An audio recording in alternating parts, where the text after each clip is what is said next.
It's an opportunity for you to learn about diaspora opportunities within the real estate sector, and it's brought to you by the Global Startup Ecosystem, Interim Group, and the Ghana Tech Summit. People think that real estate or owning a property is just for those who are rich or the wealthy, or let me say the first class. So far as you have made up your mind that you want to own a piece of the earth or own a property, it's a gradual step. I always say the best investment now, if you have liquid investment, try get the land also. For land, it's appreciates, but property like a house, an office place, it depreciates. The land administration system is very complex in Ghana here, but it all boils down to the fact that you need to pay attention. When you want to buy a land from anyone, the first point of view is where are you buying the land from, your location.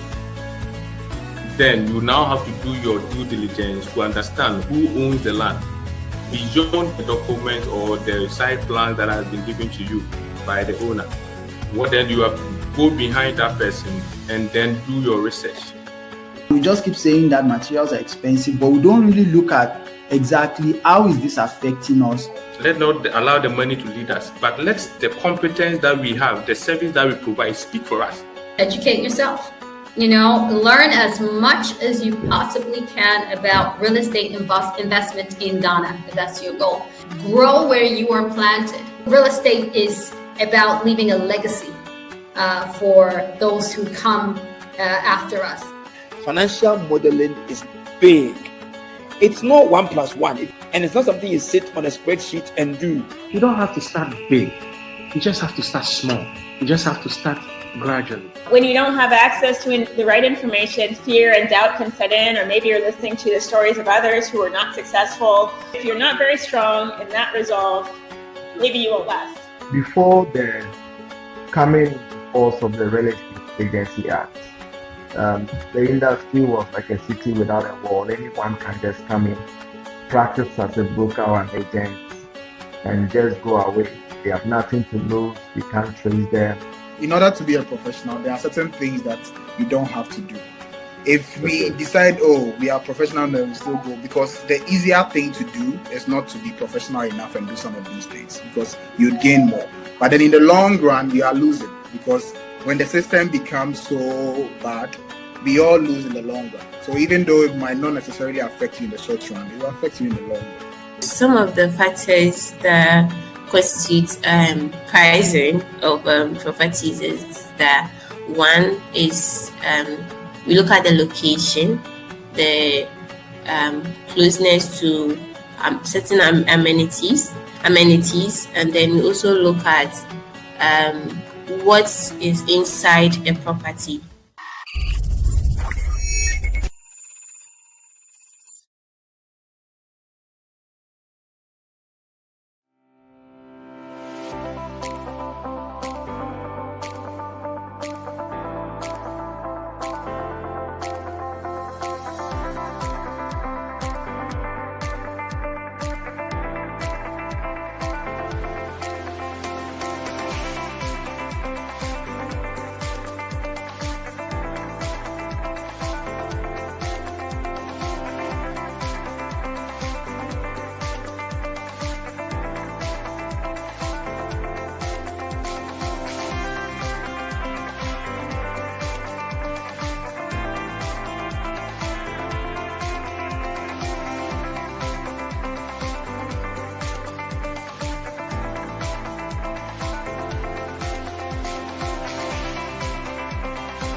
Hello, everyone.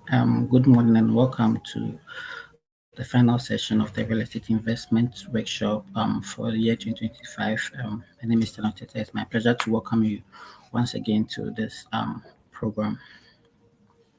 Now, for today's session, we have an exciting lineup of speakers who will be joining us shortly. In due time, I'll introduce the moderator who will then introduce the speakers that will come on. But as usual, this program is brought to you by the Team Group in collaboration with the Ghana Tech Summit and the Global Startup Ecosystem, and it consists of webinars, workshop, tours, virtual summits, live expo, retreats, as well as accelerator programs. And we are thankful to the speakers that have graced the stage for over the course of the programming from inception till now. We've had so many speakers within the industry and sharing their professional thoughts with us as well. So we're thankful to them for the speakers from 2023 to 24 and then this year as well. And also thankful to all the ecosystem players in Ghana that have shared their insights with us over the course of the programming. Now, for today's session, we have two speakers lined up who will be joining us shortly, and to moderate the session will be Inyama Ralph. So, would stick and stay while we prepare for the panel. If you have any questions, you could send them ahead of time to the panel during the session. You could also put them in the comment section, and then the team will pick it up and then give them to the speakers to address. Okay, welcome once again.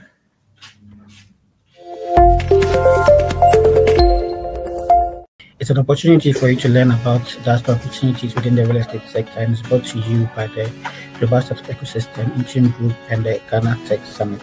People think that real estate or owning a property is just for those who are rich or the wealthy, or let me say the first class. So far as you have made up your mind that you want to own a piece of the earth or own the property, it's a gradual step.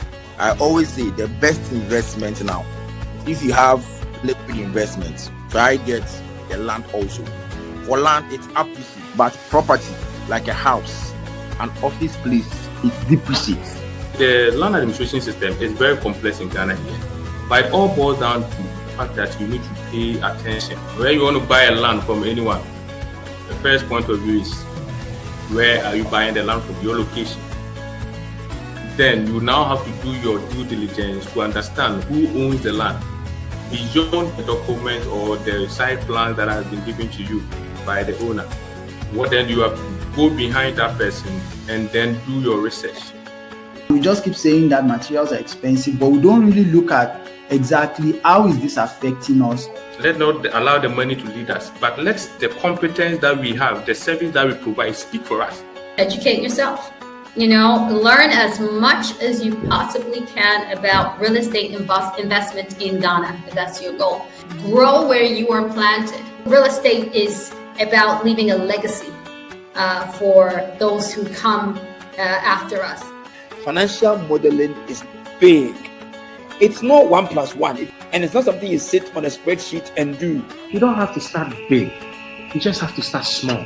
You just have to start gradually. When you don't have access to the right information, fear and doubt can set in, or maybe you're listening to the stories of others who are not successful. If you're not very strong in that resolve, maybe you won't last. Before the coming force of the Real Estate Agency Act, the industry was like a city without a wall. Anyone can just come in, practice as a broker or an agent, and just go away. They have nothing to lose. You can't trace them. In order to be a professional, there are certain things that you don't have to do.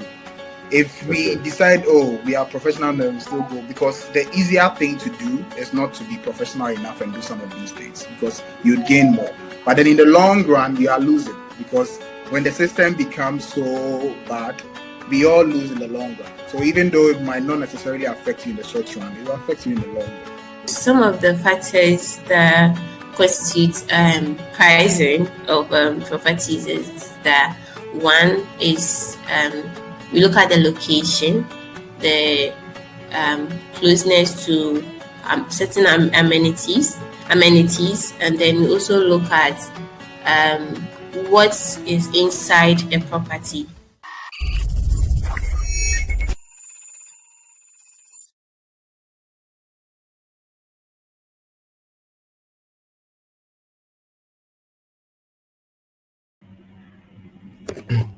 Hello, everyone, and once again, You are welcome to today's real estate investment workshop.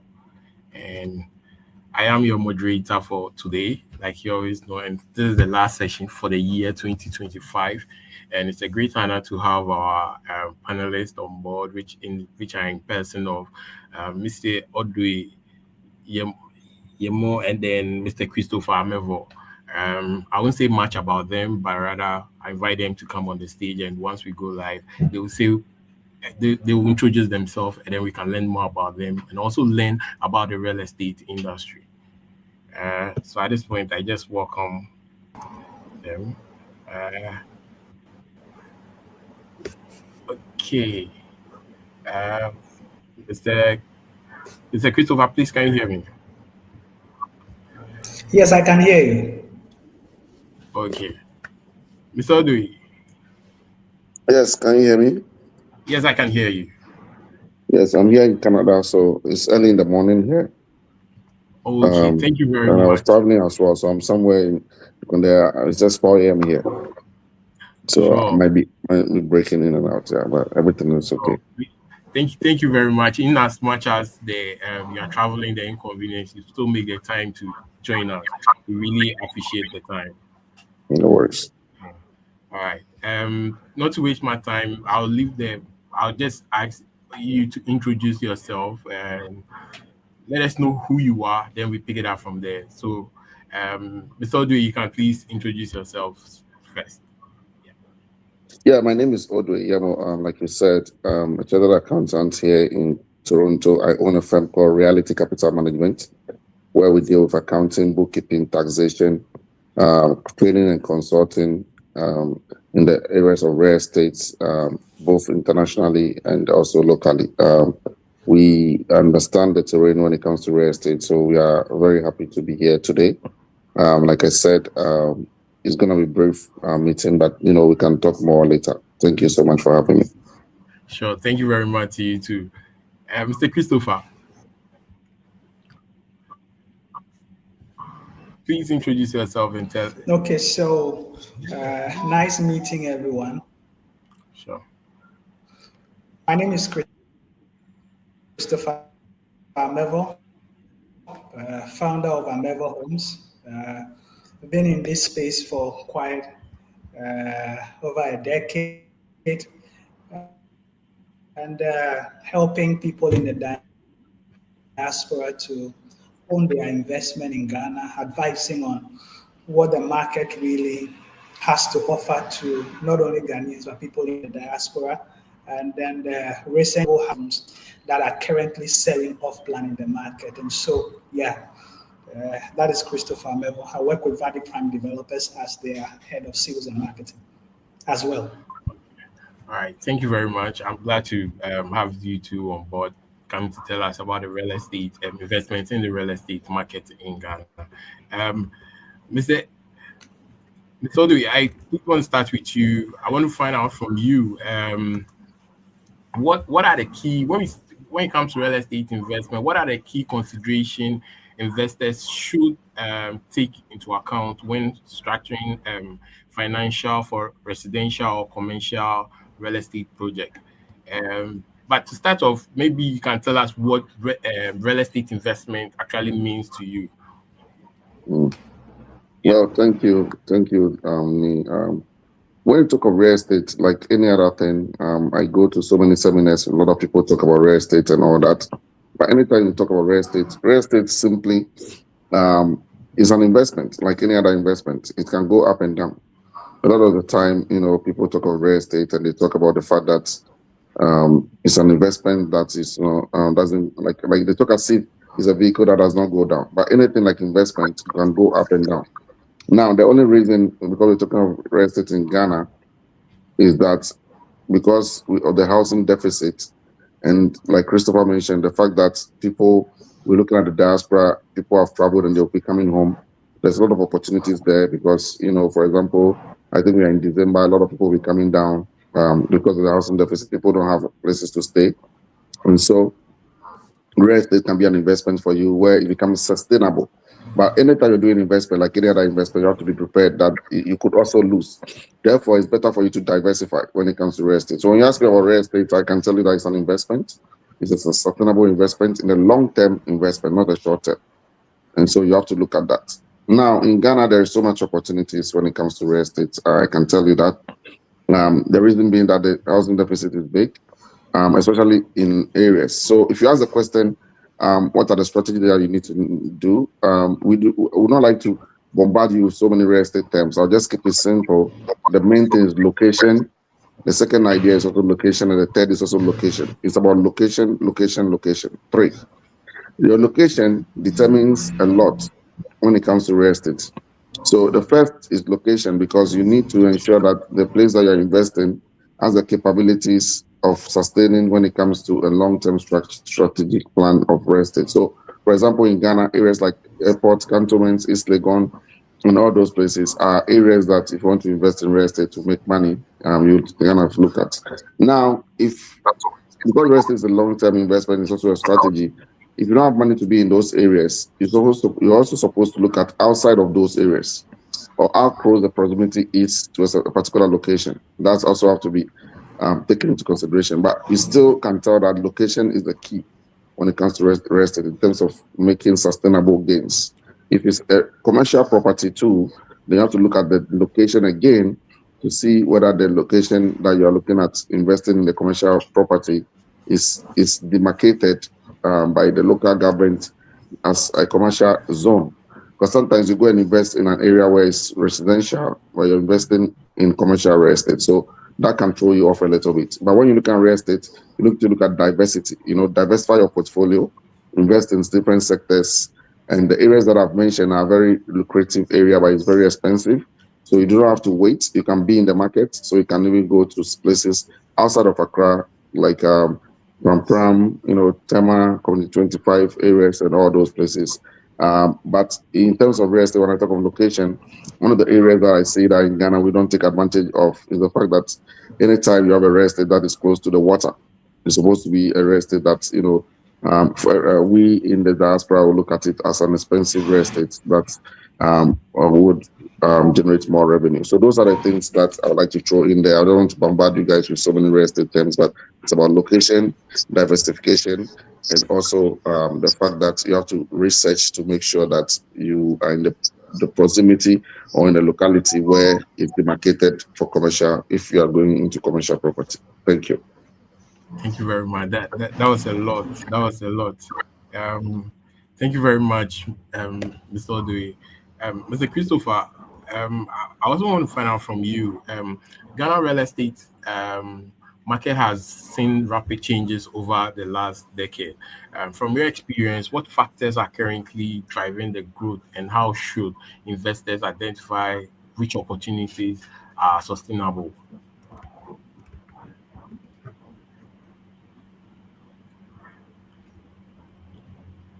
That are happening in the real estate market in Ghana. And first and foremost, I want us to discuss some of the things that we need to know about the real estate market in Ghana. Now, one, there is a huge investment when it comes to diaspora investment into the real estate sector in Ghana.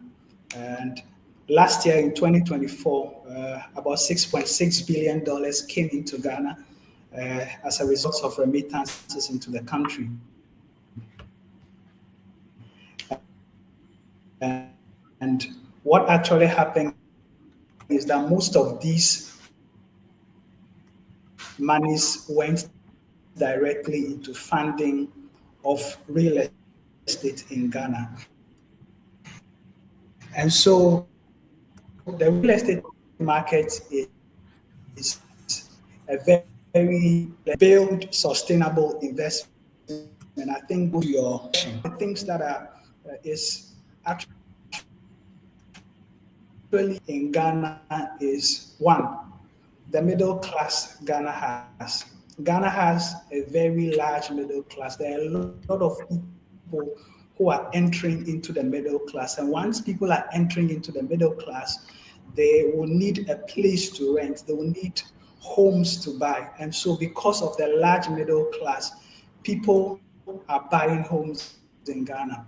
Now, the second thing that is actually aiding, propelling the growth of the real estate market in Ghana is two. International investments. And with this, I would want to chip in. There's a lot of foreign direct investment in Ghana. And once people from the diaspora are coming into the country, one of the things that happens is that they are looking for lifestyles that they have outside. They want to see the same lifestyle here.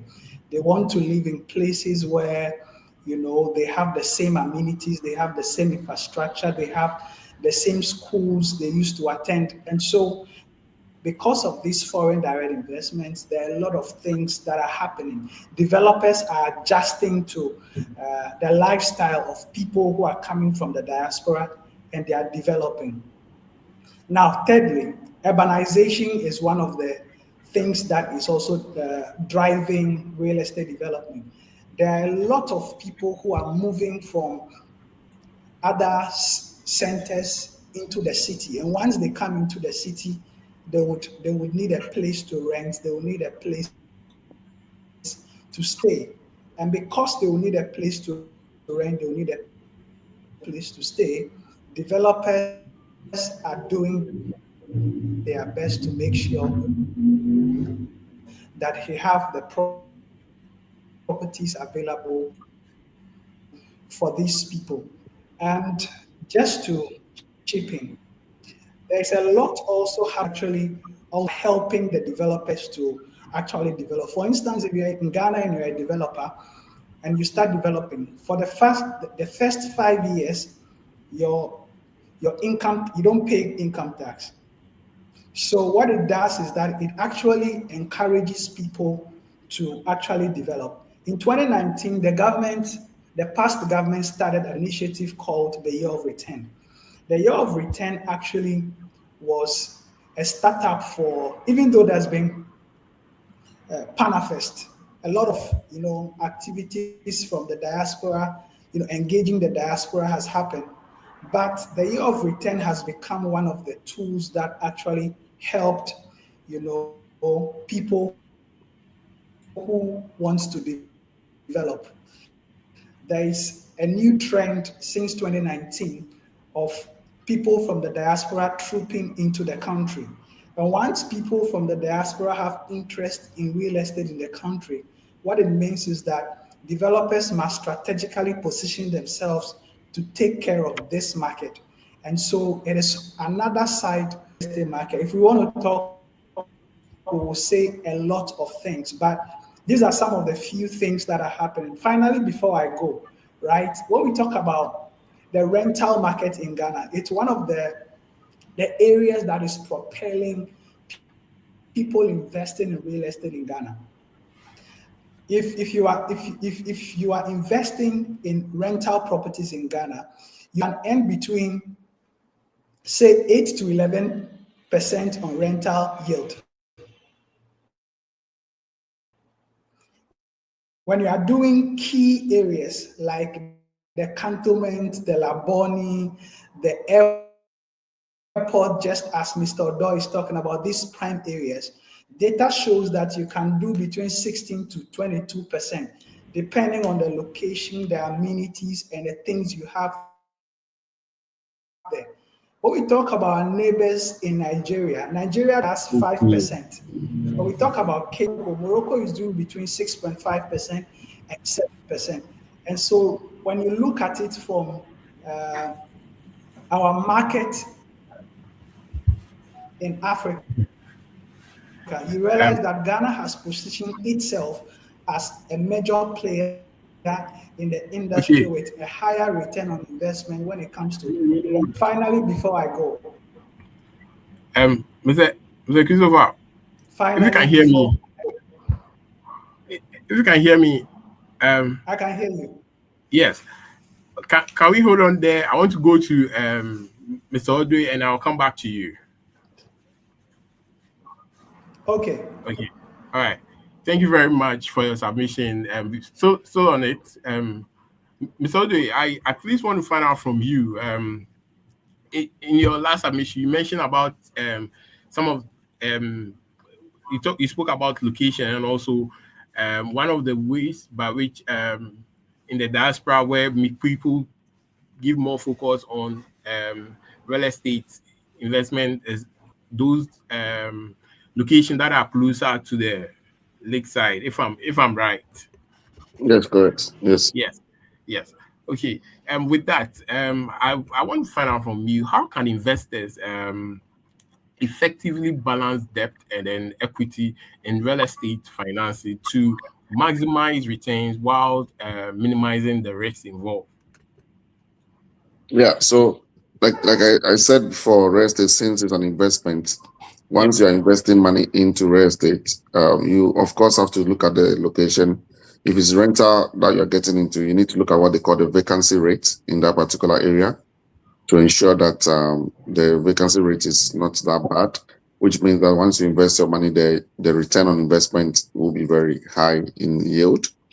So when you look at equity in real estate, what you do is that usually when builders are starting to build, that's the right time for you to invest your money, so that by the time the closing time comes for you to take over the property, that area is already lucrative and you've already gained equity, because by the time the property starts, for example, before they dig the ground, if they're saying that, let's say, a 2-bedroom apartment is worth like $100,000 in, let's say, cantonments, by the time they finish that property, it normally takes 2 to 3 years or something, 1 year to build. That property will no longer be 100,000 to be around 150,000. So you've already made over $50,000 already in terms of equity. Therefore, if you borrow that money, that 50,000 equity is what you are using as payment towards that debt that you have gotten.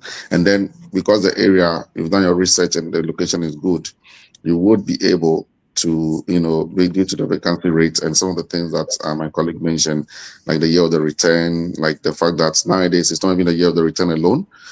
Throughout the year, there is Chalewate, that happens in August. There's the More Festival. All the people are coming down. So it's a yearly thing now. And so the vacancy rate in Ghana, especially in Accra, has been very, very, very low, which means that the market is very, very good in terms of yield, which means that anytime you borrow and leverage in financing to invest in real estate, the probability of you gaining and realizing a lot of gains is very high. And then so that's where individuals and investors need to look at. One of the areas also is that if you are scared and you don't have a lot of money, is to look at partner with other colleagues to venture into the space, because as it's booming now in Ghana, it's not going to be sustainable throughout. Like, those are things that happens in developed countries in the past, and so those who took advantage of it are those people who are now leading the charge in terms of wealth. And so one of the areas you need to look at, that real estate is a long-term investment, and it's an area that you can invest your money into to hold that money. For example, you can even invest in land in areas that is even further out of Accra. Since Ghana is a developing country, by the time you see the area will be developed, and then you will have realized gains in that as well. So you need to strategize properly. You do not have to stay behind and say that you don't have money, so you don't want to enter. You can go as far as in those areas and buy land for about 30,000 Ghana cedis, 50,000 Ghana cedis. Hold it because it's close to Accra, and then you still gain in equity. So that's all.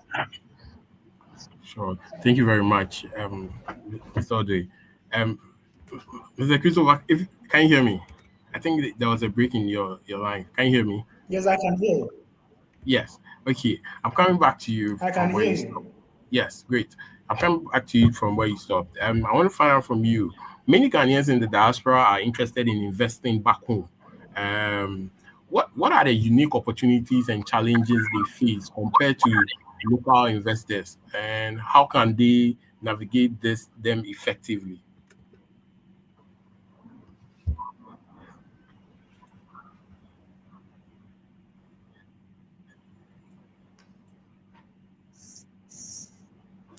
Okay. Hello, can you hear me? Yeah, I can hear you. Please go ahead. Oh, okay. Okay, so there are a lot of opportunities available for people in the diaspora who want to invest in real estate in Ghana.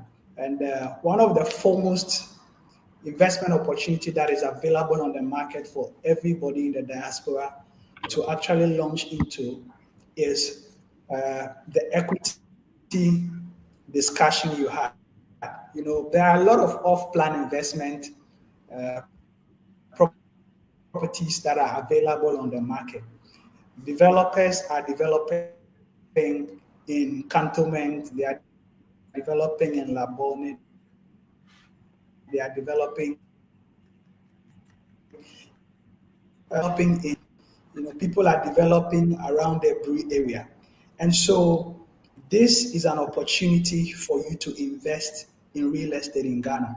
They are currently not selling the project already developed. They are selling off plan. What it means is that there is an opportunity for you to invest in the project right now. And one of the advantages of investing in an off-plan project is that you are buying at a very low price. The price is below the market value. Okay, and so this is an opportunity for you to buy. One of the advantages of also buying an off-plan development is that you have the choice to choose the unit and determine where your property should be. And so very, very, very, very critical. And so there are a lot of developments that are off-plan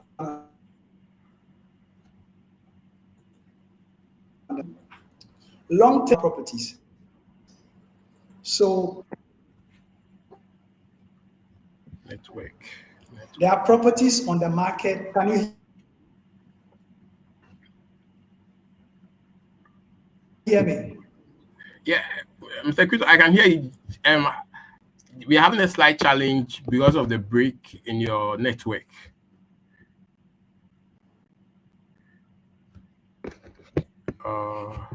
Okay, I think we've lost Mr. Christopher. I'll move on to Mr. Odwe. Hello, can you hear me?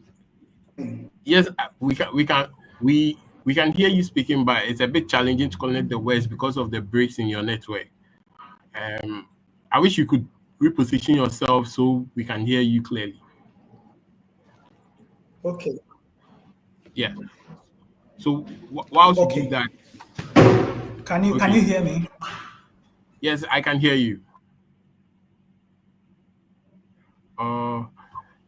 There's still a bit of break, so I'll come back to you whilst you reposition yourself. So I'll come back to you whilst you reposition yourself. All right. So one of the opportunities available in the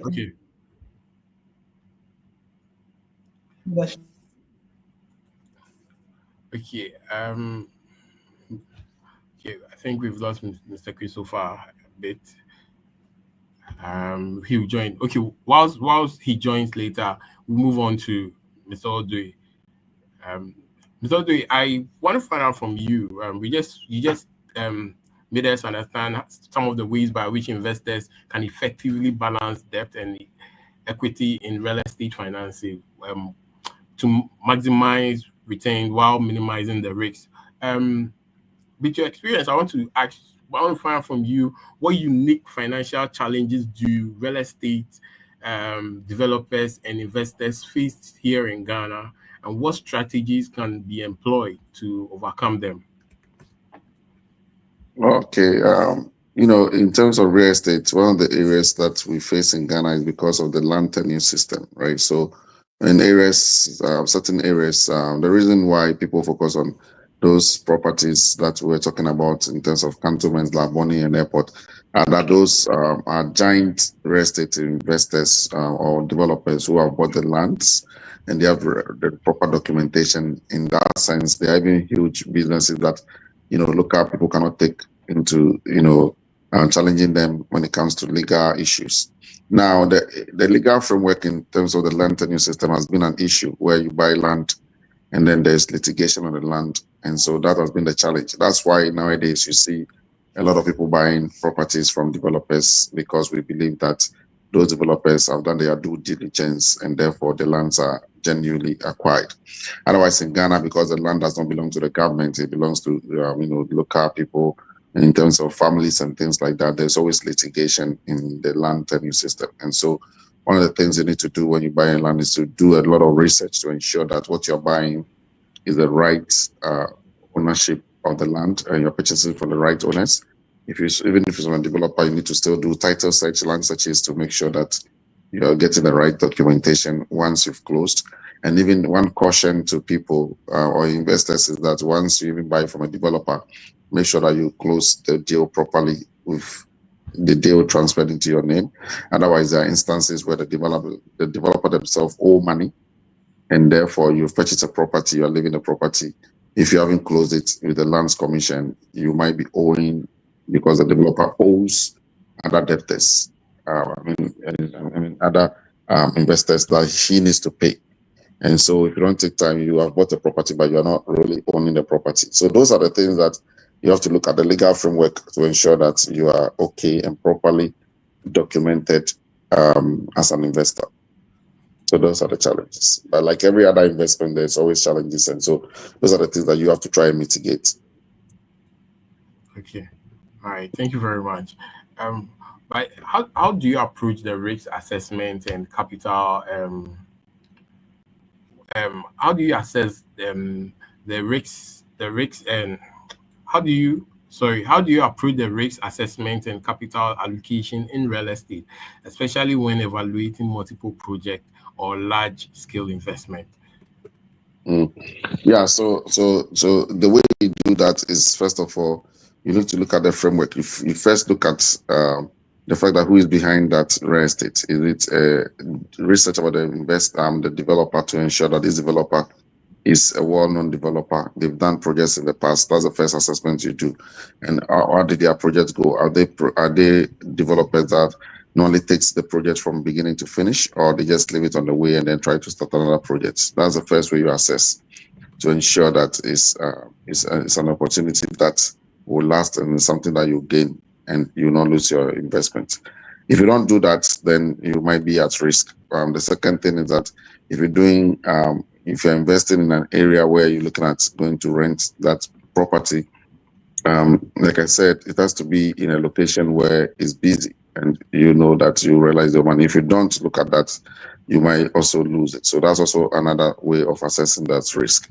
And then the lastly is for you to look at the legal framework of that particular jurisdiction to ensure that the legal documents that you have to obtain is the right documents. And in Ghana, there are so many information places to go to get those kind of information. Actually, even in Ghana, you can walk into the Lands Commission to do a search to ensure that this property is properly demarcated, and also the owners of the land are those that they said they are. So those are a few due diligence that you need to do as an investor. If you don't want to do that, then you have to make sure that the builder that you're dealing with have done that. And so you have to do that from that standpoint to ensure that your real estate is secured. Okay. Due diligence will help your real estate. It will help you to really secure your property or your real estate investor. With that said, from a financial and legal perspective, what should investors know about taxes, compliance, and regulations when funding or managing real estate projects? Yeah, that's a good question, actually. Like every other jurisdiction around the world, you need to look at the property taxes. If you own a property, you're supposed to pay property taxes. And therefore, some places in Ghana, the property taxes are not collected promptly. And so sometimes there is accumulation of those property taxes. And so by the time it comes to your desk, it's too much money. And then a lot of people are not able to pay. But you have to factor that in, that if you want your area to be well equipped with the amenities that you want, you need to pay property tax for that jurisdiction. And so property taxes are the areas that you need to look at. If it's a commercial property, you're also paying commercial taxes for that unit that you've acquired. And so If you're not paying it, then it's not good. Like every good citizen, you need to look at property taxes and ensure that you are in line with what the government has mandated for you to pay. And also, at the end of a lot of the time, they talk of real estate. Nobody talks about the fact that by the time you purchase a real estate, they tell you it's $150, but it's actually about $180 because you have to pay the VAT on it, the value-added taxes. So those are hidden fees that you don't know. So by the time you close the real estate deal, there is also land transfer taxes, and so those are few taxes that are out there. And so when you see 100,000, doesn't mean it's 100,000. You need to factor in the land transfer tax. You need to factor in the fact that you'll be paying property taxes going forward. And you need to factor in the fact that the time of closing, you need to pay land transfer taxes. And so those are some of the tax implications that comes to bear when we deal with real estate. Okay. All right. But talk of maybe a young investor looking forward to invest. Is there any way by which is there a way that they can say, okay, just like Mr. Christopher said, there's I think he mentioned with developers there is some form of in your first year you are not allowed, you are given a free, should I say free, or you are not allowed to pay some taxes. Is it really something that is there something like that for maybe young ones who are looking to invest in the real estate? Yeah, so I think he was talking about the builders, those who are building. Once you're a developer, you want to develop real estate in Ghana, government has put in tax incentives so that you don't pay taxes on what you realize in the first or 2 years, right? But for first-time home buyers, sometimes government have in place where you don't pay those VAT taxes, you don't pay certain amount of land transfer taxes to encourage the young people to enter into the market. So those are things that you need to research to see what the government has in place in your particular jurisdiction as to whether there is tax credit for first-time home buyers. When there is, then you take advantage of it. But if you're a young person and you want to purchase a property, I mean, nothing should stop you from doing that. You don't have to be a millionaire to invest in real estate. You can start somewhere, like I said, outside of the Accra metropolitan area, going further north or south. And so because it's closer to that jurisdiction, Ghana is a developing country. And so definitely you realize gains as and when you wait, because real estate, like I said, it's always been a long-term investment game. Those who go into it short-term are risk takers, and sometimes they tend to lose. Okay. So whoever you are, know that real estate is a long-term something and not just a short-term. No. Yeah. So, with that also said, beyond traditional banks and loans, what alternative financing strategies such as joint ventures and then real estate investment, real estate investment trust, or diaspora investment are available for real estate projects in Ghana? Well, yeah, aside from the traditional banks, there are so many other ways. I mean, it's better if you come together as friends and family to purchase a property so that there's too much burden on one person. Most of the time in Ghana, the interest rate is so high, so it's not easy to just walk into a bank and get a mortgage to mortgage your property. Also, because of the income variation, it's very difficult for some people to get access to mortgage. And also, the government doesn't really have a clear credit system where they can say that they're going to borrow you the money. The banks, right, the traditional banks, where they can borrow the money and they expect their money back, unless you're working in a particular field, like, that they can track. And so it's always good to venture into real estate. Sometimes you belong to a family that you have your land, but you don't have the money to develop. You partner with a developer. The developer builds it, and then you guys share the profit. There are so many families that have huge lands all across, the country, and so they cannot develop it. The land is sitting there bare, and they're saying that they're raising money to save money to build. You can't build. You need to look for an investor who is interested in developing that property, and then share the process with that investor. It's as simple as that. And so you don't have to wait until you save money to build. You need to partner. You need to look at joint venture opportunities. You need to research who are interested in it, and then connect with those investors to build. Okay, so that's how you do it. I think I think my battery will be dying soon. Because I will be traveling. So, Sure. yeah. So we need to wrap up soon. Sure. We'll be done shortly. But is there any looking at? I have the financial strain. Is there ways by which I can identify these people who I can partner with? Is there maybe a particular site or something that I can visit to? Oh yeah, you need to. You can do that through looking at joining chambers of commerce. There are so many chambers of commerce: the American Chamber of Commerce, Canadian Chamber of Commerce. In Canada, for example, we have the Ghanaian Canadian Chamber of Commerce, where I'm the president. You can partner with chambers of commerce like that, and then they can research for you which investors are interested in Ghana, and in terms of partnering with them and in development, they can find some for you. You can also go online and look, but when you go online and look, you might not be able to get, legitimate investors. So in that sense, you need to do your due diligence. What have those investors done in the past?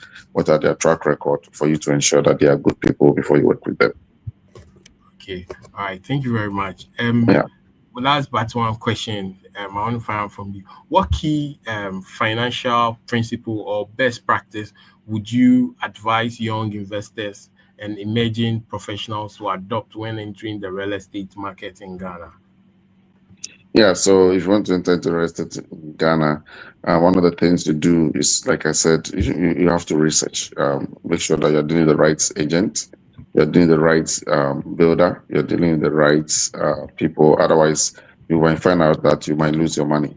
And second thing is that if that's a tedious or very difficult way for you, then you need to connect to agencies, talk to the government offices, and they will direct you to the right people. So start the right way from the beginning, and so you talk to the right people rather than just talking to non-experts in the market, and they might lead you to somewhere astray. Okay, all right. Because you are traveling, we'll end here, and then but then your final words to us or to our audience as well. Yeah, so my final thoughts are that if you're investing in real estate, you need to, like I said, it's a long-term investment. You need to diversify your portfolio. You need to find out that you're in the right location. And if you're doing joint venture or partnership, you need to ensure that you've done your due diligence and you're partnering with the right investors so that you can realize the right gains. And thank you for having me. It's been an amazing session, and I'm always available. We can talk more in the future. Sure. Thank you very much for making time. Despite you are on the trip, you still made the time to join us today. We really appreciate, and we are glad you did. Thank you for the knowledge also that you share. And You're then welcome. also, do have a safe trip. Thank you. Take care. We'll chat soon. Sure. Bye. All right. Thank you very much. Okay, so that was Mr. Odoi. We have Mr. Christopher back on, so we'll have a session. Hello, Mr. Christopher. Hello, can you hear me? Yes, perfect. Okay. I like this one more. The other one, you were sharing a lot of stuff with us, but we are struggling to connect some of the words because of the breaks in the network. But right now we have a perfect. You can flow now. So we missed you on one when you were talking about how many Ghanaians in the diaspora, some of the unique opportunities and challenges that people in the diaspora faces when they want to invest locally here in Ghana, as compared to the local investors who are already here in Ghana. And we're also asking how can they navigate some of these challenges effectively. So we can pick it up from there. All right. So let's talk about the opportunities in the market, and then we'll look at the challenges and we'll look at how we can resolve the challenges. The first opportunity I spoke about was the off-plan properties in the market. And so just as you are aware, there are a lot of developments that are going off-plan.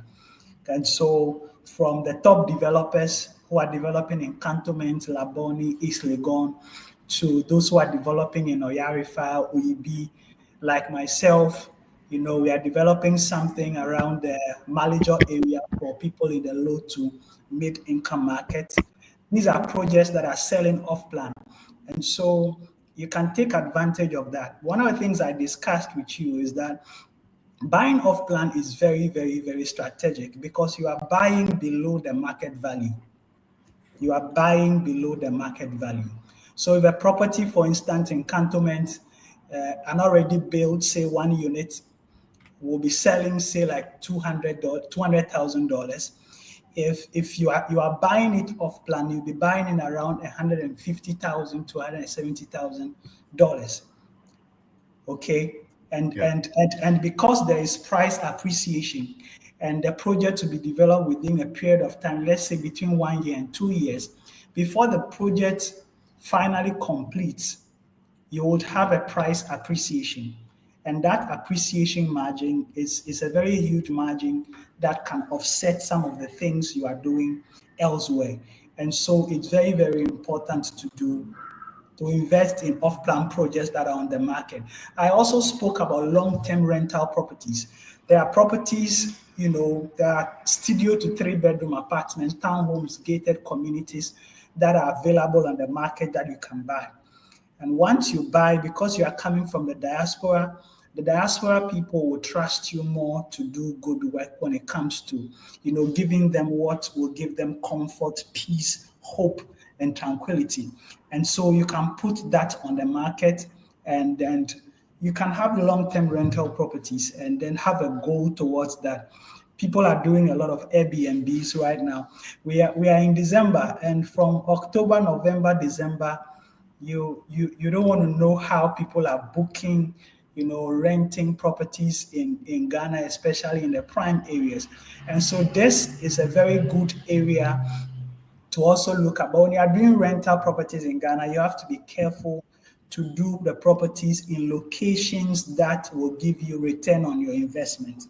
Okay, if you go and buy a property in Kasua, okay, and then you are looking to get a good return on investment to people who are coming into town, and they will love nightlife, they would want good food and all that, you will not get your return on investment. And so in as much as you want to invest in Ghana, look at the areas that are good for such investment. And then the third one we are discussing is what I call land banking. There are a lot of lands that are selling in Ghana, especially in the peripherals, in the suburban areas. And so like the Pram areas, like the Oyibi, like the Dodoa, like the Ebri areas, these lands are quite on low budget. They are pocket friendly now. Okay, so you can do land banking, you can buy them in bulk, build walls around them, start something, and then when the price appreciates, you can sell them. Or maybe if you have an idea of maybe venturing into property development, then you can develop that. So land banking is very key. But when you are buying land in Ghana, you have to be extremely cautious, deal with the right people, speak to the right consultants. They know the local market better than you. And so when you want to buy land in Ghana, I always advise my people from the diaspora to seek counsel. Get the right people to guide you. Let them guide you. They are professional real estate consultants in the market, right? At Amevo Homes, we do a lot of work. I know with Intim Group as well, you do a lot of due diligence when it comes to getting property for people who are looking for properties to your end.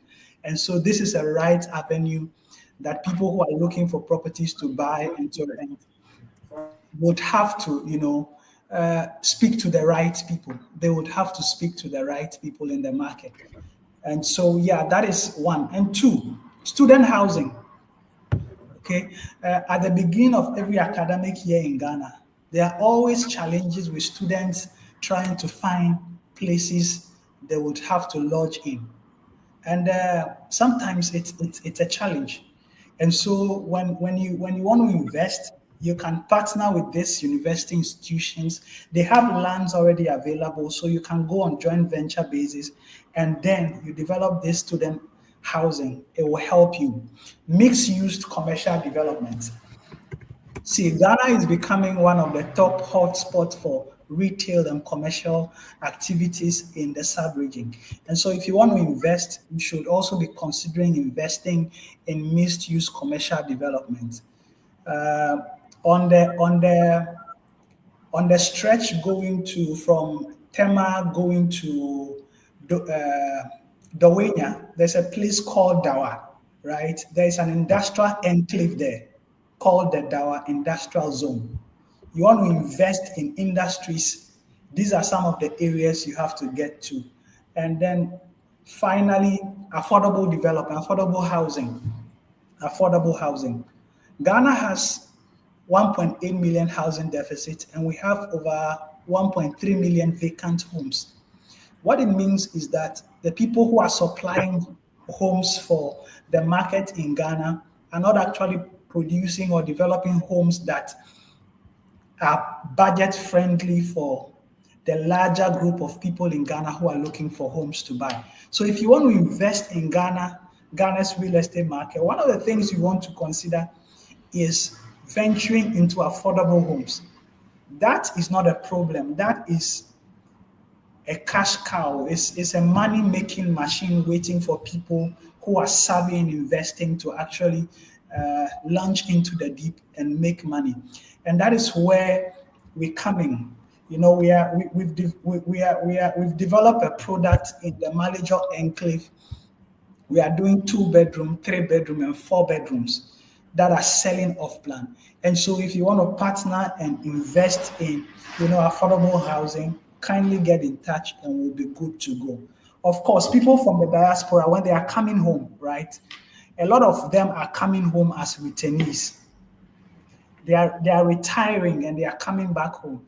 And so if you are somebody in the diaspora and you are looking for an investment opportunity, you need to look at these people who are returning as retirement people. So you build retirement homes for them. You build resorts for them. And this I know this will be an investment opportunity that will help you. There are a lot of challenges in the market when it comes to people from the diaspora compared to those of us who are already in the market. For instance, I am already in the market. When I am coming to buy a land, I will do due diligence. I know who to speak to. I know what to do, right? But people from the diaspora sometimes come down. They see a land, on a property on a website, and they like the pictures, and so they are willing to buy, and then they start paying money. No, if you start doing that, the possibility of you getting fraud is very high. Okay. And so what you have to do is to do due diligence. Do due diligence. If possible, speak to local professionals who are in the market, who understand what is happening in the market, so that you can avoid all the pitfalls that comes into the market. There are diaspora mortgages available for people who want to buy real estate in Ghana. And so if you are from the diaspora and you want to buy... Mr. Christopher, we'll come to that. Okay. Yes. Okay. So I want to find out from you, with due diligence, I want to find out from you, what are the options ranging from residential to commercial and then mixed use development? How should investors decide which type of property align best with their goals and risk tolerance? Okay, so you are an investor, right, from the diaspora, and you are coming into Ghana. First and foremost, even those, there are some people who are already in Ghana looking forward to invest in Ghana. They are staying here in Ghana. Yes, they want to invest. I want to find out how should these investors decide which type of property align best with their goals. Now, first and foremost, before you enter into real estate, you want to invest, you need to have, an investment goal. what are you looking out for? Okay, so what you are looking out for will determine the kind of property you want to invest in. For instance, if I am in Ghana, I want to invest in residential properties in Ghana, then I know that my goal is to say develop. If I want to develop, then which areas must I develop so that I can get returns on my investment, right? As we speak currently, there are a lot of dynamics in the market for residential real estate development. There are developers that are developing in the key prime areas, Cantonment, Laboni, East Legon, Airport. Now people are developing in Jolo and Ridge as well. Why are they developing in these areas? Because these areas have good infrastructure and amenities. Location, location, location. Just as Mr. Doy has mentioned, location is key in real estate investment. And so you realize that most of these developers are developing not far from the airport. These developers are developing in areas where the roads are tarred. These developers are developing in areas where you have constant supply of water and electricity. These developers are developing in areas where there is good connectivity of road. For instance, if you are developing for, say, apartments, okay, you'll be looking at, okay, who am I renting, who am I selling these apartments to? And who are the people who will be renting them? If the people will be coming from the diaspora, of course, they'll be coming during a period of December, they'll be coming during festive seasons. Then you look at, okay, am I going to develop this property in an area where nightlife is active? So you should be looking at areas like Cantonment, Laboni, East Legon, Jolu, Dringano. But if you are developing homes for people who want to, say, mingle with the locals, learn their culture, learn how the Ghanaian language, is spoken, learn the culture, travel to other parts of the world. You are coming to stay. You are developing for people who are coming to stay. Then you should be developing in areas like, say, Asaliboche, East Legon Hills, or Yarifa. You should be developing in areas like the Tema communities. These are communities that, when you develop in, and people who are coming to live there are people who want to embrace the culture of the people, they would love to buy. And so this is what I have to say with respect to, say, residential properties. When it comes to commercial properties as well, you have to look at the central business districts, right? You are investing in commercial properties. People must commute to the area. And so you are looking at the central business district. You are looking at areas with high density of people.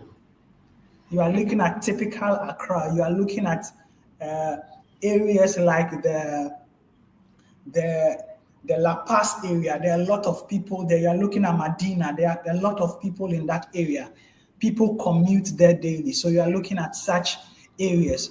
When you are looking at industries, then you are looking at the Tema Enclave. You are looking at the Dawa Industrial Park area from Dawenya going. These areas are areas that are being developed for industrial purpose, and there are plans in place to connect infrastructure like rail and then road to these areas. And so these are some of the things you have to consider when you want to invest in residential, commercial, and industrial properties in Ghana, having in mind what your investment goals are. Sure. Okay. Thank you very much, Mr. Christopher. As to box on, you was making some few suggestions to some of the financial opportunities. At this point, I just want to find out the talk of access to capital. You and I know in Ghana especially, access to capital can be very challenging. Could you discuss some of the financial options available to investors in Ghana, including the traditional loans, private funding, and then the development? I think Mr. Audrey also mentioned partnership, but I want for what makes a partnership successful. I don't know if my question is clear.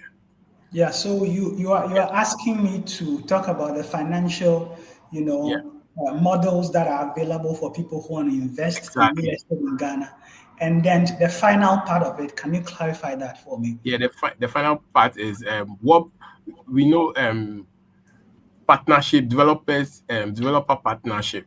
I think you've mentioned it, and then also Mr. Audrey also mentioned it in his submission. I want to find out what makes a partnership successful. Okay. Yeah. Okay. All right. So basically, let's talk about property financing in Ghana, and the property financing in Ghana has transformed drastically in 2025, and it is actually creating unprecedented opportunities for luxury and real estate investors. One of the areas which we'll be looking at today is traditional mortgage options, right? Ghana's banking landscape, what it has done is that they experienced a shift following the Bank of Ghana's aggressive 300 basis point rate cut. And so you realize that there are a lot of there are a lot of banks that are venturing into mortgages. I would want to be specific here and mention some banks that are doing really well. So we know that EcoBank is doing well. We know Stanbic Bank is doing well. We know there are other banks in the industry that are doing well. So basically, you reach out to these financial institutions and you let them know. Of course, Republic Bank. How can I forget Republic Bank? Republic Bank launched a diaspora mortgage platform recently, making it very seamless for people from the diaspora who want to invest in the real estate market in Ghana. And so if you want to invest in the real estate market in Ghana, one of the options available for you is the mortgage. Of course, there's also what we call developer financing options that are available. For instance, you're a real estate developer and then you are looking for, say, a financial resource to do development. There are banking institutions and there are funding institutions that are available to assist you to actually do such a program. One of the things I have gladly discussed with my diaspora friends here in Ghana is the opportunity for all of us, the diaspora people, to come together and then put money together and invest as a group. When you come back to Ghana, you see 10 people coming together from, say, the UK, they are coming from the USA, and they are coming to spend, say, a month or two in Ghana. And then they go and they rent out expensive apartments in Cantonment, Laboni, East Legon. My advice is that if you can pull these resources together, the $5,000, the $10,000 you are using to rent out an apartment for 2 months in Ghana, if I bring my $10,000 together and Mr. Ni, you bring your 10,000, Mr. Odoy brings the 10,000, the other people brings their 10,000 together, we can get a pool of resource that we can use to buy properties in Ghana. Now, when you buy these properties in Ghana, when you are coming for any celebration, let's say in December, you can use that apartment yourself. But when you go back, that apartment will now be on the market for rental. What it means is that from, say, January to October, you get a constant cash flow from your rental units instead of coming to pay people with that huge sums of money. So you can really invest this money into some of these areas. You want to talk about partnerships and what makes partnerships successful. What makes partnerships successful is basically due diligence. You are from the diaspora. I am in Ghana. I told you that I have a land, and then you have a capital and you would want to invest in real estate. And so we are coming together as partners to develop this project. One of the key things you have to do is due diligence, right? The person who is saying he has a plot of land available as an equity for you to invest in, does the land belongs to them? Are they the owner of the land? So due diligence first. If the land belongs to them, then two, you move forward to have discussions with them with regards to the terms and conditions of the joint venture or the partnership. You must agree on every detail that is in the agreement so that nobody leaves the table with a line that is ambiguous, so that tomorrow somebody will come back and say, okay, I thought this was what you said. No. If you state that this agreement of partnership will be 60-40, it must be stated boldly in the agreement that this partnership is 60-40, so that when profit starts coming in, we know how we are splitting the profits. 2, 3, you must involve local people. You are coming from the diaspora. Somebody from Ghana has a land, and then they are partnering with you to invest. Get a third party who will be your foot, your eye, and your hand on the ground. They know the local people better than you, so they will advise you on what to do. They will work with you and advise you on basically all the things that you need to do. And so these 3 things. 1, you have to do your due diligence. Get to know if the land really belongs to these people. 2, after you've done your due diligence and you know the land belongs to them, the agreements that you are signing, you must make sure that you are aware of every detail that is in that agreement, and that you read through, you have your attorneys or your lawyers go through them, and that you are not signing your death warrant. There are people who sign contracts, and then when the contracts are being enforced, they say, no, I didn't sign this contract. The reason they refuse to acknowledge the contract is because they didn't go through the necessary process in reading through, rectifying, and agreeing on the fine details. And finally, when you are done with all these agreements and all the details, get to know exactly what it's in it for you. Once you get all these details available, with trust, truthfulness, you are good to go. Okay. Thank you very much, Mr. Christopher. To box on, I want to find out, with that said, I want to find out also the regulatory changes often impact investment outcomes. What legal and regulatory considerations should investors be aware of, and how do these affect long-term property value and security? Okay, so there are a lot of things that are happening in the market currently. There are a lot of laws in place. When we talk about real estate, real estate is no matter what you talk about, real estate, we can talk about, the development, we can talk about the projects that are being developed, all that. But all these projects are developed on a land.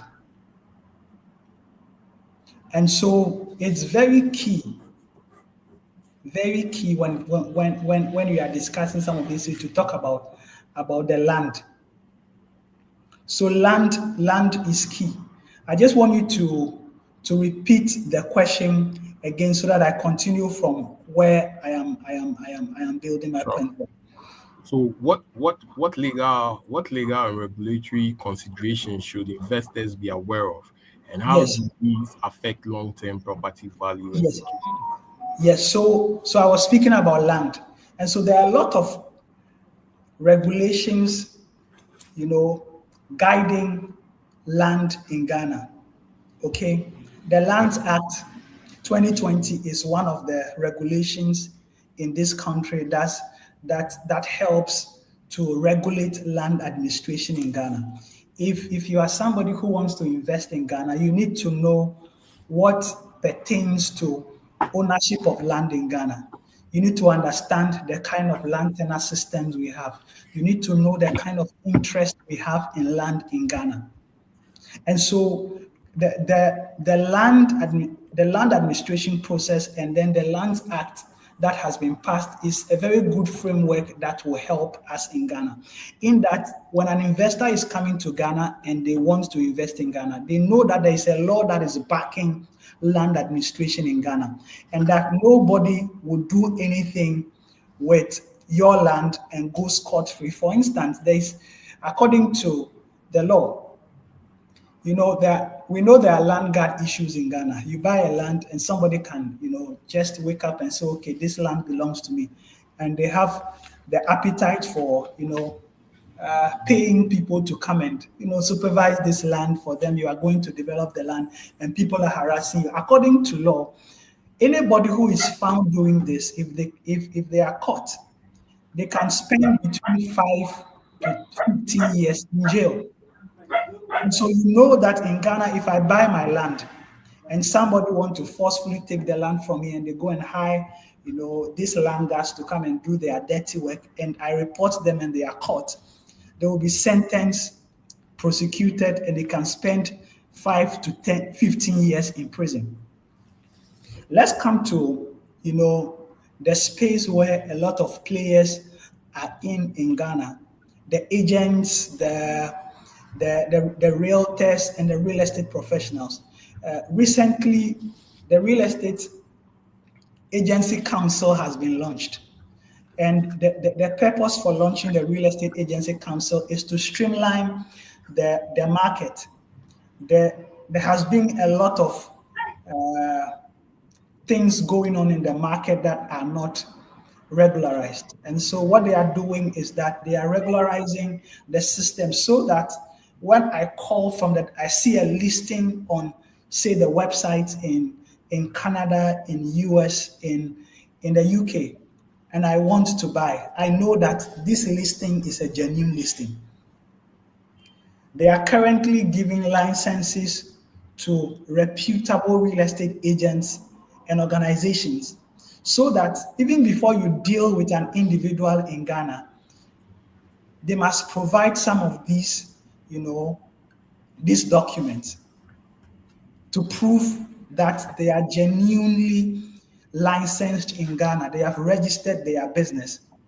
And these are some of the regulations when it comes to the development side and when it comes to the agency side that will actually help people who want to invest in Ghana, knowing that if you are buying a land, you know that there are regulations, there are laws backed by the government of Ghana that will protect you when somebody wants to harm you or take your land.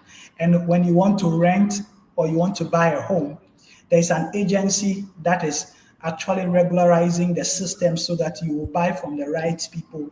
Nobody will scam you. Even if somebody tries doing that, the law will be able to deal with them. So Ghana is safe. The industry is safe. If you want to invest in the industry, come and invest. There is law backing you, and these laws will help you in case there is a challenge in the market with regards to your investment. Thank you very much, Mr. Christopher. With what you said, it simply means when it comes to investment in Ghana, investment in real estate in Ghana, there's risks attached, despite its success and everything. Yeah. With that, I want to find out from you, how do you evaluate and mitigate risks like market fluctuation, construction delays, and then title dispute in Ghana? Just as you said, sometimes the with land guards comes in and other stuff. I know right now, yes, as you've mentioned, there are laws that kind of backs the investor in order to drive these land guards away. But with that, aside that, I want to find out from you, what what how do we evaluate, and then how do you mitigate this risk within the real estate market? Okay, so you spoke about titles and then Yeah. delays. You mentioned the third one. Can Delay. you kindly Yeah. mention the third one so that I can also work on? I will speak to that. Yeah, that's market fluctuation. Okay, so market fluctuations. Yes. Let's deal with the title. Let's deal with titles. So in 2010, I did 1 year technical training at the Lands Commission, and so that was back on campus. And as part of our technical training, as a real estate professional, you need to do a technical training with any institution. So I did mine at the Lands Commission. And with that 1 year technical training, there are a few things I have learned. And one of the few things I have learned is that if you really want to, secure your land in Ghana, one of the things you have to do is that after you buy the land, take the necessary step to register the land and get title to your land. Don't just leave it like that. Don't leave it like that. And so there are a lot of challenges in the market when it comes to titles. For instance, according to data, 33% of all litigations in Ghana are related to land. 33% of all litigations in Ghana are related to land. What it means is that if you want to mitigate this risk of falling into the 33% number, you'd have to do the right thing, due diligence. Before you buy a land from Mr. Ni, you have to make sure the land belongs to Mr. Ni. How do you make sure the land belongs to Mr. Ni? There are systems in place to make sure you verify that. If I'm buying a land from you, one of the key things, after you've taken me to site, I've watched the place and all that, one of the key things I will do is that I will request of you to give me your site plan so that I can have a search at the Lands Commission. You would have to conduct a property search at the Lands Commission. When you conduct a property search at the Lands Commission, the search will reveal everything concerning that land. Whether the land is unregistered, whether the land is registered, whether the land is titled. And this search report will give you every indication and every encumbrance on the land. It is after you have done the search on the land at the Lands Commission and you are certified that this land belongs to the individual, that you go forward to go and buy land from the individual. Of course, even right now, we are advising people to go to the high courts, to go and search, to see whether even these lands are being litigated even at the high court. Because you see, you can have the search at the Lands Commission reveal to you that the land is registered and all that. But if the case is currently in court, right, because it is not concluded, it will not reflect in the document or the file at the Lands Commission. And so do due diligence. If you do due diligence, you will mitigate the issue with titles to land. 2, delays in construction. One of the key things about delays is that sometimes delays are bound to happen. But when they happen, as a developer, what we do from my end, I work for Valley Prime Developers. One of the things we do at Valley Prime Developers is that we give feedback to those who are buying from us on the project construction and everything that is happening. And so if there will be a delay, Of course, we'll give you a report on that and give you the reasons why there is a delay. So that as somebody who is investing in our project, you are aware of the reasons for the delay and the things that are happening so that you will not be caught unaware. And so with regards to delays, one of the things I would say is that let property developers do their work well and then constantly report on the progress of work and give critical information with respect to the project to people who are buying from them, so that in case there is a delay, the investors will be aware that this is the challenges that is happening and this is why there is a delay, so that there will be an understanding. And then the final discussion was about fluctuations in the market. Yeah. So market fluctuations are not determined by developers. It's not determined by investors. These are demand supply forces. That sometimes there are forces that are even beyond the country you are investing in. Something can happen globally and it will affect, the pricing, the project development and all that.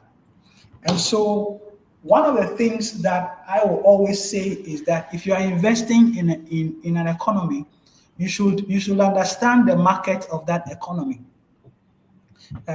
Some years back, if you are investing in Ghana, people are a bit skeptical because of the microeconomic indicators. But today, Mr. Nee, the truth is that the indicators are better. In December 2021, 2022, inflation was 54%.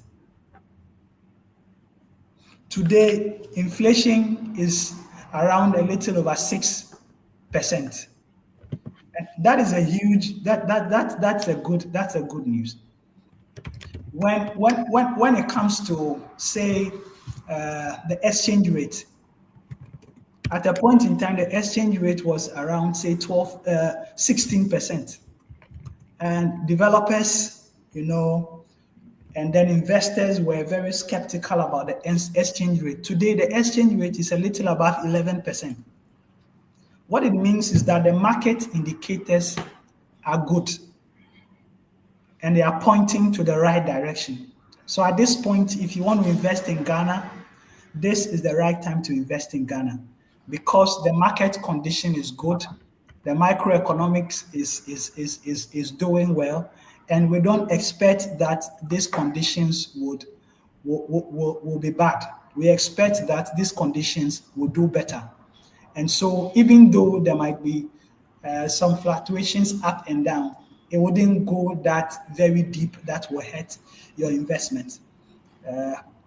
So that's what I have to say when it comes to market fluctuations. Sure. If you are looking to invest in the real estate in Ghana, just as This is Mr. Kuku the said, right time. it's the right time because the market conditions are good at this point. So Yeah. do well to do your investment. I have my last question, and then we'll be done. We are almost running out of time, so I just have my last. Should I say 2 questions or just 1 question more to you, Mr. Christopher? So I just want to find out from you, 5 to 10 years ahead, where do you see the greatest growth areas in Ghana real estate market, and what strategy should investors adapt? And now, what are the strategies? So the first question is, where do you see the real estate market greatest growth in about 5 to 10 years? And then the second question is, what strategy should investors adapt to benefit from these opportunities? Okay, the first one, the real estate, growth in Ghana. See, real estate in Ghana would continually grow. The potential is so huge. Yeah, from our previous discussions, I indicated that Ghana has over 1.8 million housing deficit. What it means is that there is an opportunity to fill in this gap of 1.8 million housing deficit. So in the next 5 to 10 years, if you are a real estate investor and you are looking to invest in real estate developments in Ghana, these are some of the areas you should be looking at. You should be looking at affordable homes. How can I provide affordable homes for the youthful population in Ghana, the growing middle class in Ghana, and the young people in Ghana who wants to have a decent and affordable home in Ghana? And that is where the company I work with comes in. Valley Prime Developers. Valley Prime Developers is the preferred developer for the mid to low income markets in Ghana. We are seeing beyond today. We are seeing into the 5 and the 10 years from now. And so we are developing projects in Malejo. Malejo is off the Adenta Dodowa stretch. And so what happens is that you have a commercially feasible project, you have environmentally friendly project, and then you have a sustainable project. So I will advise real estate developers to, in as much as they are developing in the prime zones or the prime areas in Accra, Cantonment, Laboni, East Legon, the possibility of land in these areas are very low. And so in the next 5 to 10 years, people will be moving outward. They'll be looking for areas like, say,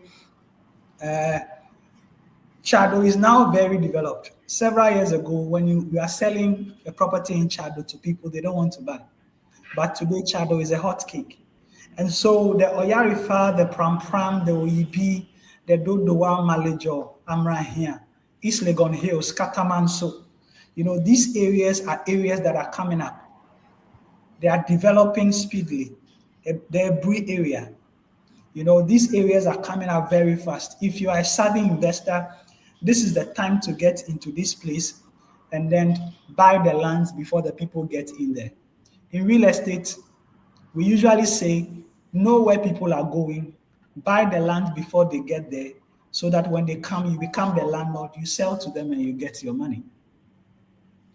And so this is what should be happening. In the prime locations in Accra, I see a lot of high-rise buildings, coming up.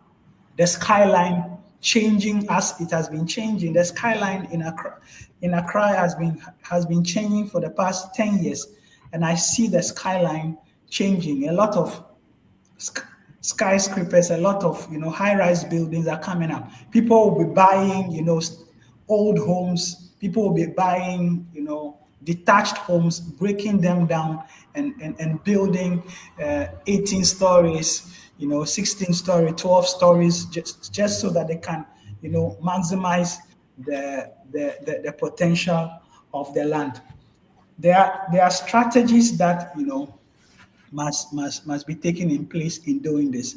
In as much as there are a lot of potentials in the real estate market, one of the things you would have to do is to consider, your goals before venturing into this aspect. Know where to enter.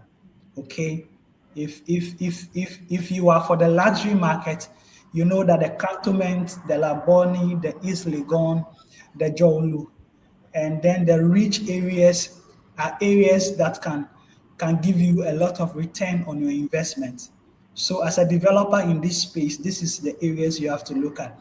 If you're a developer that is developing for the mid to low income, you know that they don't have huge money, sitting down for them to buy properties. So you should be developing in areas like the Oyarifa, the Pram Pram. You should be looking at the Oyibi, the Ebri.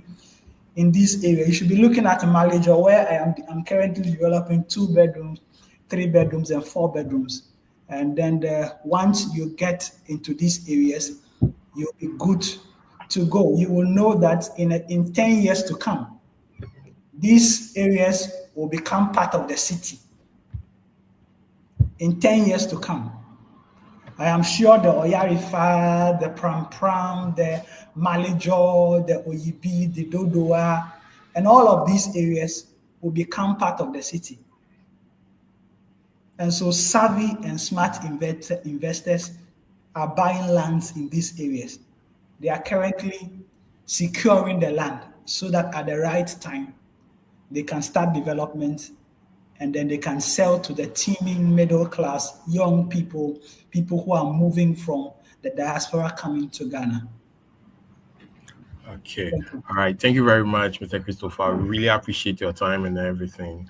And you shared a lot. We thank you very much. I think we are done. And your final thoughts and your final words to our audience, if you have any.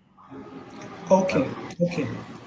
So just as I said, this December, if you're in Ghana and you're looking for a property to buy, if you're in the diaspora and you are now coming for, the December in GH, if you come, don't just come and then have fun and go back.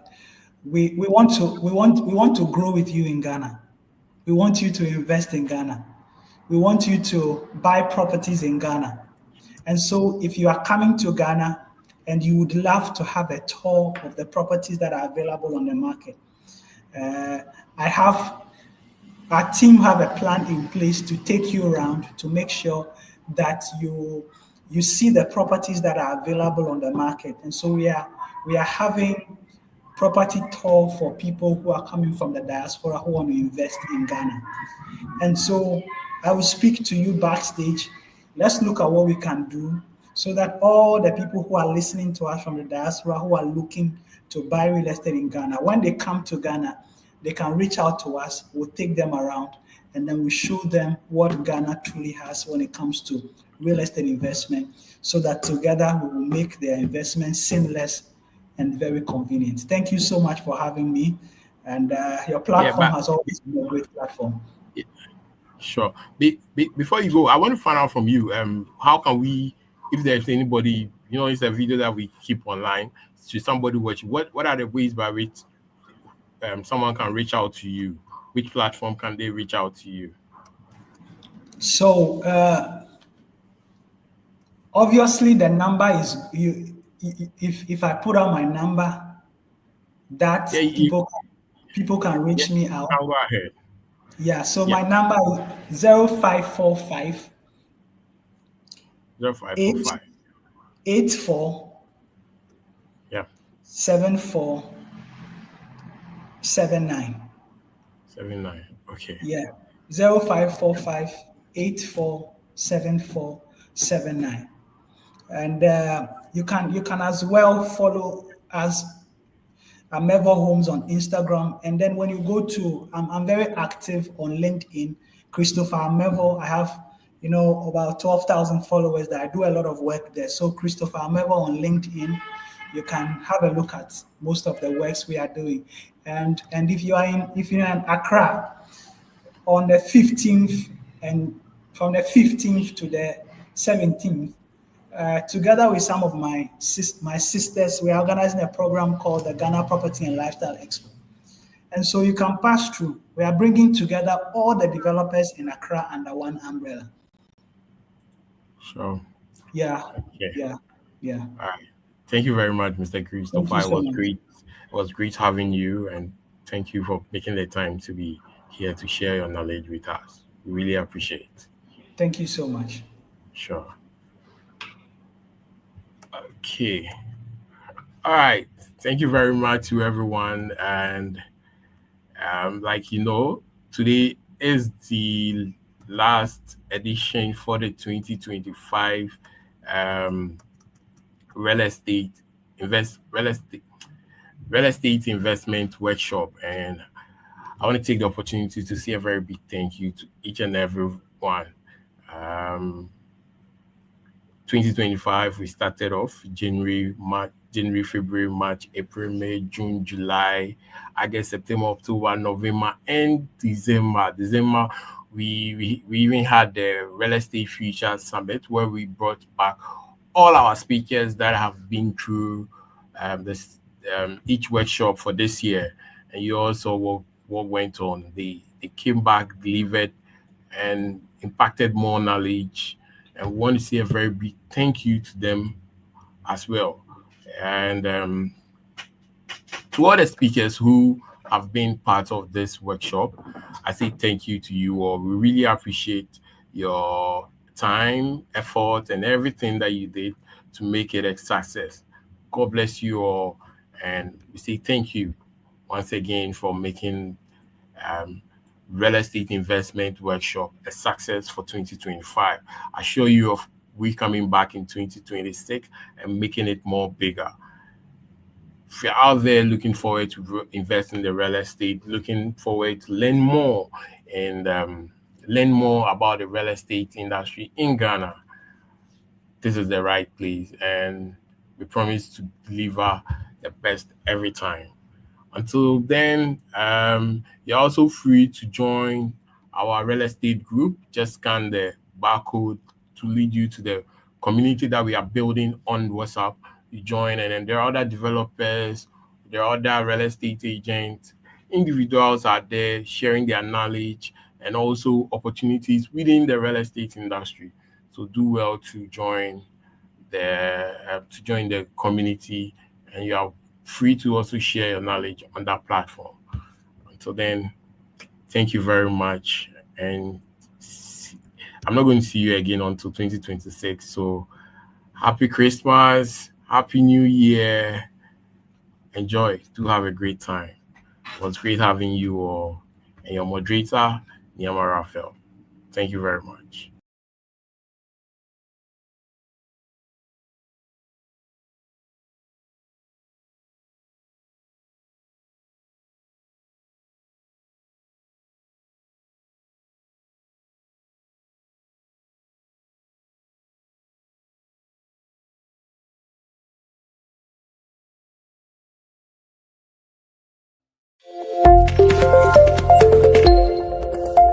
It's an opportunity for you to learn about diaspora opportunities within the real estate sector, and it's brought to you by the Global Startup Ecosystem Interim Group and the Ghana Tech Summit. People think that real estate or owning a property is just for those who are rich or the wealthy, or let me say the first class.